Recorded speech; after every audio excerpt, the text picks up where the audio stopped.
반갑습니다. 오늘 저는 포도를 흐는 작은 여우를 잡고 갈 길을 가라는 제목으로 하나님께서 우리에게 주신 영적 인사이트를 전가하고자 합니다.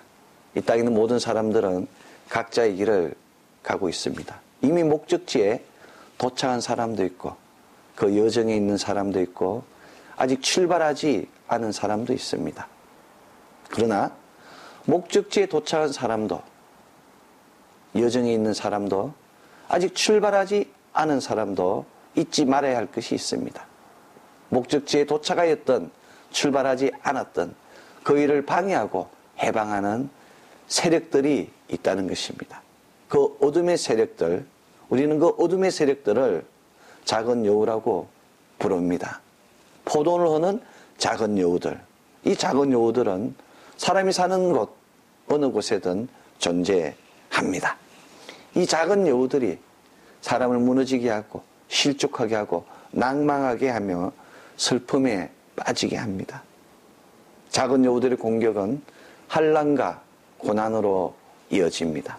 이 땅에 누가 환난과 고난을 겪고 싶겠습니까? 그래서 사람들은 하나님께 기도합니다. 하나님께 매달려서 하나님 아버지 이 고난과 환난을 이기게 하여 주시옵소서라며 기도하고 있습니다. 그럼에도 불구하고 하나님께서는 직접 오셔서 그 어둠의 영들을 다스리는 것이 아니라 당신의 자녀들로 하여금 고난과 환난을 이길 수 있는 힘만을 주십니다. 이것이 바로 하나님의 프로비던스, 하나님의 섭리입니다. 그런데 이 하나님의 섭리를 깨닫지 못하는 사람들이 있습니다. 이들은 때로는 불평하며 때로는 원망하며 때로는 교회를 떠나기도 합니다. 고통스러운 현실을 대면하고 싶지 않아서 영적으로 잠드는 사람도 있습니다. 반대로 고난과 환난과 위기를 최대의 기회로 바꾸는 사람도 있습니다. 좋은 이야기, 감동의 스토리는 언제나 역경에서 시작합니다. 소설에 위기와 절정이 없다면 무슨 재미가 있겠습니까? 마찬가지로 하나님의 약속과 성취 사이에는 반드시 가정이 있습니다. 이 가정은 고난과 환난이며 그 고난과 환난을 이기기 위해서는 대단한 믿음이 필요합니다. 가정이 없으면 발전도 없습니다. 그러나 가정에는 언제나 고통이 동반하게 됩니다. 이 가정을 통과하지 못하면 약속의 땅도 약속의 성취도 없습니다. 예수님 역시 고난의 환경, 환난의 환경, 고난의 가정, 환난의 가정, 고통의 가정, 심지어 십자가에서 피 흘리기까지 하시면서 당신의 소명을 이루셨음을 기억해야 합니다. 2013년 이 사순절 기간 동안 주님의 고난을 묵상하며 하나님께서 우리에게 주신 이 가정이 우리에게 어떠한 영적인 메시지로 다가오고 있는지를 기도하고 묵상하며 전하고 행하는 우리 되기를 원합니다. 아멘. 이런 관점에서 생물학의 아버지 알프리드 러셀 왈리스의 참나무산 누에 나방 관찰기는 우리에게 많은 것을 시사하고 있습니다. 누에가 나방이 되기 위해서는 반드시 꼬치의 껍질을 통과해야 됩니다. 그것은 아주 작은 바늘구멍만한 구멍입니다. 바늘구멍만한 그 통로를 통하여 누에가 한나절간 투쟁하며 나왔을 때 비로소 화려하고 영롱한 나비가 될 수 있습니다. 힘있고 생명이 있는 나비가 될 수 있습니다. 그런데 이것을 지켜보는 왈리스는 그 누에의 고통을 안쓰럽게 여겨서 그만 그 구멍을 가위로 넓게 확장시켜 주었습니다. 누에는 쉽게 나비가 되었습니다. 그런데 이 나비가 나와서 얼마 있지 않아서 몇 번 날갯짓을 하다가 그만 죽어버리고 말았습니다. 왜냐하면 이 나비는 자신이 감당해야 될 고통을 험난한 투쟁을 겪지 않았기 때문에 살아가기 위해서 필요한 힘을 얻지 못했습니다. 이것이 바로 생명의 법칙입니다. 열왕기상 18장 44절은 7번째 이르러 바다 쪽에서 손바닥만한 구름이 옴을 기억하고 있습니다. 비는 처음부터 내리지 않습니다. 가서 확인하기를 몇 번 반복했을 때 비로소 구름을 만날 수 있습니다. 큰 비가 손바닥만한 구름에서 시작하듯이 어떠한 열매든 작은 씨앗에서 시작합니다. 기다림의 시간, 고통의 시간, 인내의 시간이 우리에게 필요합니다. 이것을 인정하고 우리 인생을 경주할 때 우리 인생의 참 평안도 주어집니다. 그렇다면 이 고통은 어디서 오는 것입니까? 왜 이 고통은 우리에게 주어졌겠습니까? 창세기 3장은 이 고통과 환난의 원인에 대하여 잘 기술하고 있습니다. 아담과 하와의 범죄로 인하여, 아담과 하와의 실족으로 인하여 아담과 하와가 에덴 동산에 있는 작은 여우, 어둠의 영들, 그 뱀의 계계를, 관계를 다스리지 못해서 결국 제약 속에 빠지게 되고 그 제약의 열매로 인간은 고통에 빠지지 않았습니까? 이제 선과 악, 빛과 어둠, 의인과 악인의 시대로 변하게 되었습니다. 사랑하는 성도 여러분, 빛과 어둠, 선과 악, 의인과 악인의 문제는 인간에게 또 다른 미스터리로 다가왔습니다. 시편 73편 아삽의 시는 볼지어다 이들은 악인이라 항상 평안하고 재물은 도하도다. 악인이라서 평안하고 악인이라서 재물이 많다고 아삽이 하나님께 고백하고 있는 거예요. 강변하고 있는 겁니다. 아삽은 어리석은 사람들이, 사악한 사람들이 어떻게 엄청난 부를 얻으며 인생의 한란이 없어 보이냐고 하나님께 토로하였습니다. 계속해서 아삽은 나는 종일 재앙을 당하여 아침마다 징책을 보았도다라며 자신의 인생의 평강이 없음을, 단 하루도 평강의 날이 없었다고 고백하지 않습니까? 어떻게 이런 일이 일어날 수 있습니까? 그럼에도 불구하고 아삽은 하나님께 가까이 함이 내 복이라, 내가 주 여호와를 나의 피난처로 삼아 주의 모든 행사를 전파하리다라고 간증하였습니다. 이것이 바로 믿음의 본입니다. 하나님을 믿고 하나님께 예배하면 축복이 넘쳐서 이 땅에서 잘 먹고 잘 살며 죽어서도 영원한 복락 가운데 있는 것이 사람의 소망입니다. 그런데 왜 불의한 자들이 이 땅에서 잘 먹고 잘 살며 어려운 자가 핍박을 받는 것처럼 보입니까? 이것이 바로 인생에 풀리지 않는 수수께끼입니다. 이 미스테리는 바로 하나님의 백성을 괴롭게 하고 힘들게 합니다.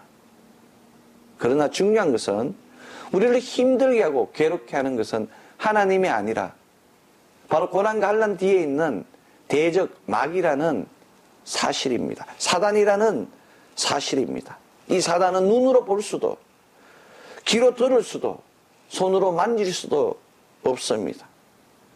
그럼에도 불구하고 볼 수도 들을 수도 만질 수도 없음에도 불구하고 이 어둠의 세력이 우리를 두렵게 하며 모든 것을 포기하게 만듭니다. 이 원수는 때로는 우는 사자처럼 사납게 다가오기도 하고 때로는 작은 여우처럼 소리 없이 찾아오기도 합니다. 치명적인 것은 눈에 보이는, 눈에 띄는 사납게 다가오는 사자가 아니라 소리 없이 다가오는 작은 여우입니다. 그래서 성경은 작은 여우를 잡으라고 선포하고 있습니다. 우리가 조금이라도 방심하면 언제든지 달려들어서 지금까지 일궈온 우리의 포도원을 헤집어 놓는 것이 바로 작은 여우입니다. 오늘 구약 성서 본문 아가서 2장 15절 우리를 위하여 여우 곧 포도원을 흐는 작은 여우를 잡으라라고 이야기합니다. 이제 우리 포도원에 꽃이 피었다고 기록하고 있습니다. 사랑하는 성도 여러분, 작은 여우를 잡아야 합니다. 여우들은 포도나무에 싹이 나고 꽃이 피면 살그머니 다가와서 그 꽃을 다 먹어치웁니다. 꽃이 없으면 수정되지 않습니다. 꽃이 피어서 수정이 되어야지 포도가 열리고 포도가 열려야지 수확하지 않습니까? 그런데 작은 여우들이 이 꽃을 다 먹어치워서 포도원의 수확을 방해합니다. 꽃이 없으면 열매도 없습니다. 꽃이 핀 포도원을 지키기 위하여 작은 포도원을 잡아야 됩니다. 작은 여우는 포도원에 들어와서 포도원의 뿌리를 다 헤쳐서 포도원에 포도가 열리지 못하게 합니다. 뿌리 박히지 못한 나무가 어떻게 열매를 맺을 수 있겠습니까? 심지어 뿌리를 마르게 하여서 그 나무를 고사시키게 합니다. 쫓기만 해서는 안 됩니다. 쫓기만 하면 다시 와서 힘들게 하는 것이 바로 작은 여우입니다. 여러분들도 그런 경우를 경험하지 않았습니까? 다 이룬 것 같은데, 이미 목적지에 도착한 것 같은데 갑자기 모든 일이 유야무야 되는 그런 일 말입니다. 하루아침에 모든 일이 풍지박산나는 그런 일들 말입니다. 그것이 바로 작은 여우의 행행입니다. 그렇다면 포도원은 무엇을 의미하겠습니까? 포도원은 우리의 마음일 수도 있고 우리의 가정일 수도 있고 또 우리의 교회일 수도 있습니다. 육적인 것일 수도 있고 영적인 것일 수도 있습니다. 보이는 것일 수도 있고 보이지 않는 것일 수도 있습니다. 포도는 우리 각자의 삶입니다. 사람이 사는 곳이면 삶의 터전이면 그것은 모두 각자의 포도원입니다. 우리의 포도원은 이처럼 다양합니다. 그러나 분명한 것은 작은 여우를 잡지 않으면 우리의 포도원은 헐어서 붕괴된다는 사실입니다. 우리의 삶이 헐어서 붕괴된다는 사실입니다. 허는 것이 아니라면 굳이 잡을 일이 무엇이겠습니까? 사단은 우리의 신앙을 헐게 합니다. 우리의 믿음을 허는 것이 그 목적입니다. 존재 이유입니다. 하나님을 믿지 못하게 하며 멀어지게 하며 죄짓게 해서 심판 가운데 있게 합니다. 이 작은 여우를 잡아야 합니다. 여우는 간교합니다. 여우는 간교할 뿐만 아니라 아주 눅진대는 동물이에요. 사람이 쫓아도 달아나지 않고 주위를 돌며 악착같이 들어붙는 그러한 동물입니다. 여우는 변화무쌍합니다. 여우는 변화무쌍해서 변장도 잘합니다. 오죽하면 구미호라는 전설이 생기지 않겠습니까? 여우는 포수를 잘 속이고 보호색이 있어서 자기 몸을 잘 숨깁니다. 그래서 잘못을 했음에도 드러나지 않아요. 그래서 이러한 사람들을 우리는 여우 같은 사람이라고 부르지 않습니까? 그렇습니다. 우리가 생각하는 소중한 포도원이 무엇이냐에 따라서 여우도 변화합니다. 그 변화하는, 변화무쌍하는, 눅진내는 작은 여우를 잡아야 됩니다. 포도원이 가정이면 작은 여우는 자녀를 통해서, 물질을 통해서, 건강을 통해서, 애정을 통해서, 기업을 통해서 우리에게 공격합니다. 만약 포도원이 교회라면 작은 여우는 예배와 기도와 찬양과 헌신 등 영적인 문제로 우리에게 다가옵니다. 작다는 것은 사소한 것을 의미합니다. 이 정도는 괜찮겠지, 이만큼 하면 잘했겠지라는 안이한 마음이 우리 신앙의 작은 여우입니다. 사람이 크고 중요한 것 때문에 넘어지는 경우는 드뭅니다. 왜냐하면 크고 중요한 일들을 미리 준비하고 대비하기 때문입니다. 문제는 항상 작고 사소한 것에서 시작합니다. 왜냐하면 작고 사소한 것이라고 쉽게 생각하고 등한히 하기 때문입니다. 하인리 법칙이라는 것이 있습니다. 1931년 윌리엄 하인리, 허버트 윌리엄 하인리라는 사람은 산업재해 예방 과학적 접근이라는 책을 썼습니다. 이 책에서 소개된 법칙이 바로 하인리 법칙입니다. 이 법칙은 대형사고 한 건이 발생하기 전에 그와 비슷한 소형사고 29건이 발생하며 또 전에도 같은 원인으로 더 사소한 정세가 300번 발생한다는 법칙입니다. 그래서 우리는 1대 29대 300 법칙이라고 이 하일리 법칙을 부릅니다. 큰 재해와 작은 재해, 그리고 사소한 사고의 발생 비율이 1대 29대 300이라는 것입니다. 큰 사고는 우연히 또는 어느 순간 갑자기 발생하는 것이 아니라 그 이전에 반드시 경미한 사고들이 반복되는 과정 속에서 발생합니다. 여러분 역시 작은 것들, 사소한 것들을 무시하여 감당할 수 없는 큰 문제를 겪지는 않으셨는지요? 사소한 일을 예사롭게 넘기면 결국 발목을 잡히게 됩니다. 사소한 것을 무시하게 하는 작은 여우. 이 작은 여우는 어느 시대나 어느 사회나 어느 사람에게나 존재합니다. 사소한 일을 놓치지 말아야 합니다. 이 사소한 일이 갑자기 생각지도 않은 곳에서 나타나서 일을 망치게 합니다. 사소한 일을 무시하게 하는 작은 여우를 잡아야 합니다. 뿐만 아니라 주어진 문제에 대한 정답을 고집하게 하는, 자신의 생각을 고집하게 하는 작은 여우를 잡아야 합니다. 그 고집이, 그 아집이, 그 견고함이 여러분의 작은 여우입니다.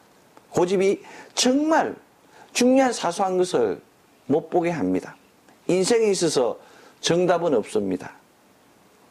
또한 오답도 없습니다. 각자가 선택한 것이 바로 각자의 답입니다. 사소한 것에 목숨을 걸지 못하는 사람은 중요한 것에도 목숨을 걸지 못합니다. 여러분이 가고 있는 각자의 그 길, 그 길에서 사소한 것과 중요한 것을 구분하지 않고 목적지를 향하여 최선을 다할 때 비로소 여러분이 원하는 목적지에 도착할 수 있습니다. 무엇이든지 자기에게 주어진 일이라 했다면 그것에 최선을 다하는 우리 모두가 되어야 합니다. 오늘 신약성서 본문 누가복음 13장 32절로 33절, 저 여우에게 이르되 오늘과 내일 내가 귀신을 축출하고 병을 낫게 하고 제3일에는 완전하여 지리라. 그러나 오늘과 내일과 모레는 내가 갈 길을 가야 하리니 선지자가 예루살렘 밖에는 죽는 법이 없느니라의 말씀입니다. 예수님처럼 여우의 관계를 투시하고 오늘과 내일과 모레는 내가 갈 길을 가야 하리라의 말씀과 같이 각자의 갈 길을 온전히 가야 합니다. 여우는 이 팔레스타인 지역에 기생하는 야생 짐승이에요. 헬라어로 알로펙스입니다. 이 알로펙스는 교활한 사람을 가르칠 때 알로펙스라고 부릅니다. 예수 그리스도께서 헤롯을 알로펙스라고 여우라 부르심으로 그의 본성을 강교하고 교활한 자라고 간파하시고 이를 폭로하셨습니다. 여우같이 아무리 강교하고 변화무쌍할지라도 하나님 앞에서는 모두 밝히 드러납니다. 여우는 또한 히브리어로 슈알입니다. 슈알. 슈알은 여우라는 뜻뿐만 아니라 굴을 잘 파는 동물을 지칭할 때도 사용합니다. 그래서 여우를 팍스 대신에 볼라오라고 부릅니다. 볼라오. 굴을 잘 판다고. 여우는 틈만 나면 흙을 팝니다. 그래서 여우는 무덤을 파헤치고 송장을 잘 파먹습니다. 무덤을 파헤치고 썩은 송장을 파먹는 작은 여우와 같이 사람을 공격하는 것이 바로 사단입니다. 여우는 마태복음 24장 15절 선지자 다니엘이 이야기한 멸망에 가증한 것이며 다니엘서 9장에 나오는 미운 물건입니다. 멸망에 가증한 것, 미운 물건인 여우가 무덤을 파헤치고 썩은 송장을 파먹는 것을 즐김같이 사단은 사람을 파먹기를 좋아합니다. 사단은 사람의 허물을 돌추어내고 썩내고 분노하게 하며 혈기 부리게 하며 그 영을 죽게 합니다. 사단의 굴팍이나 흙파기 전략에 넘어진 자들이 있습니다.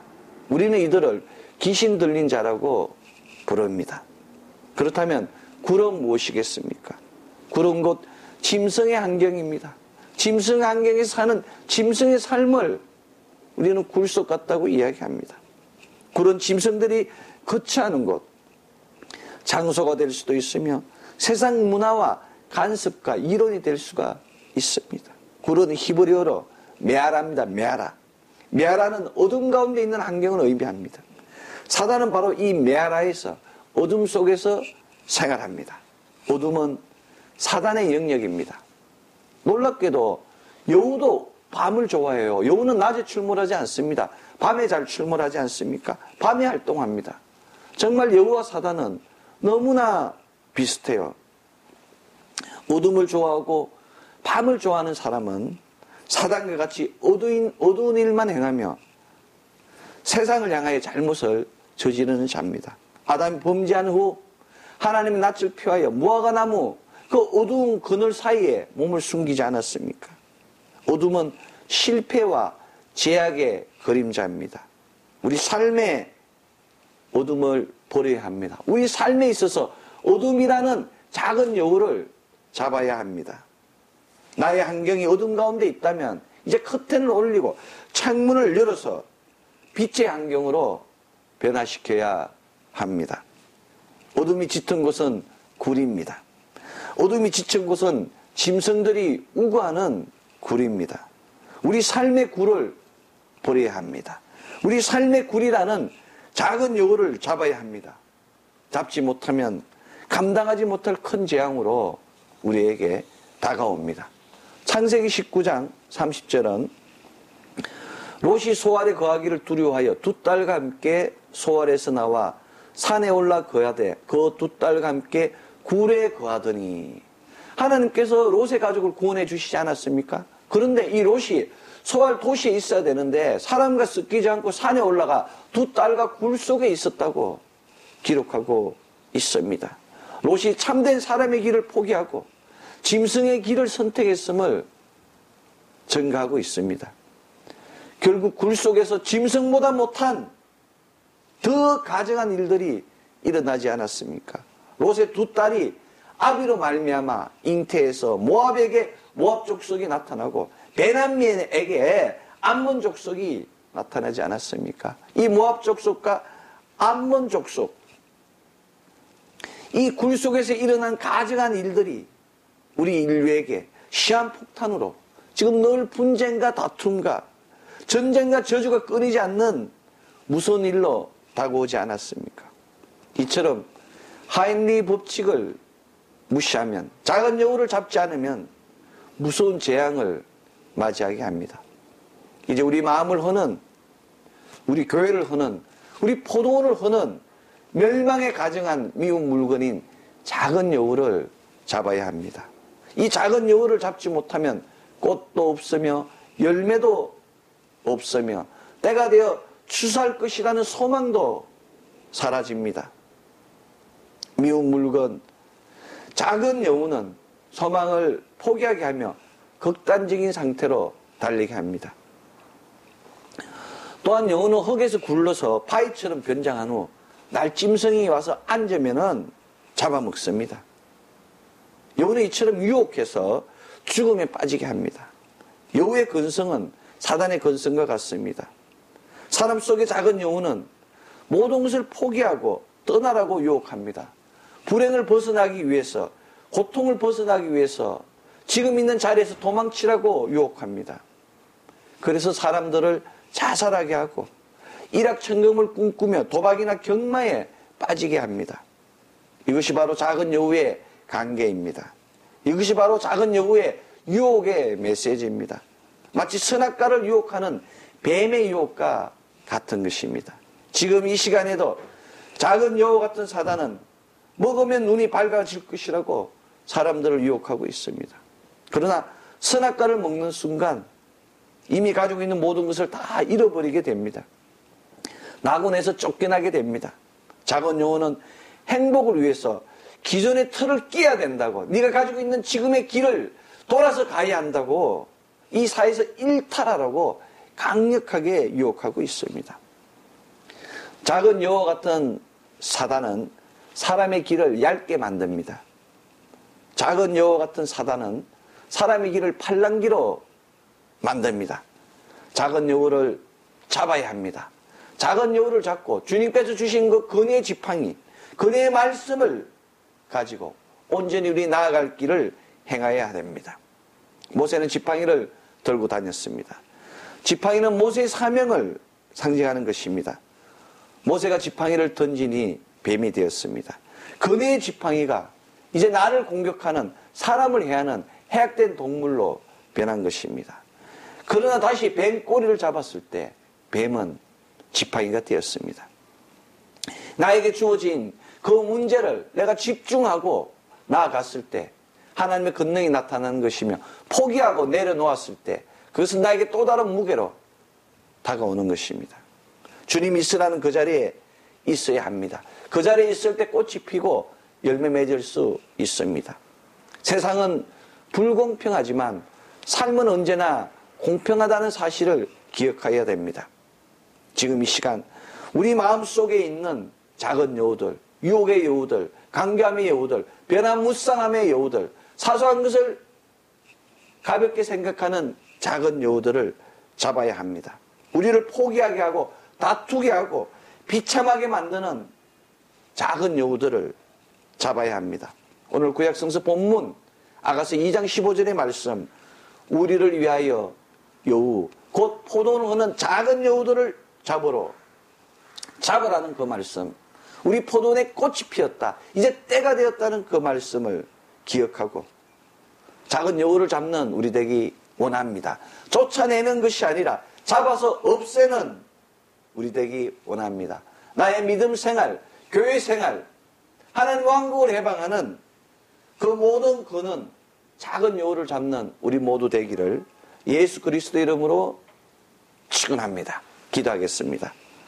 사랑의 하나님, 감사합니다. 이 아침 불러주시고 또 우리 안에 있는 포도원들 지키게 하심에 감사합니다. 하나님 아버지, 내 마음의 포도원을 흐는 작은 여우를 잡게 하여 주시옵소서. 내 믿음의 벽을 흐는 작은 여우를 잡게 하여 주시옵소서. 어둠의 작은 영들 다 다스리게 하시어서 주님 안에서 온전히 희락과 승리와 평강 얻는 우리 되게 하여 주시옵소서.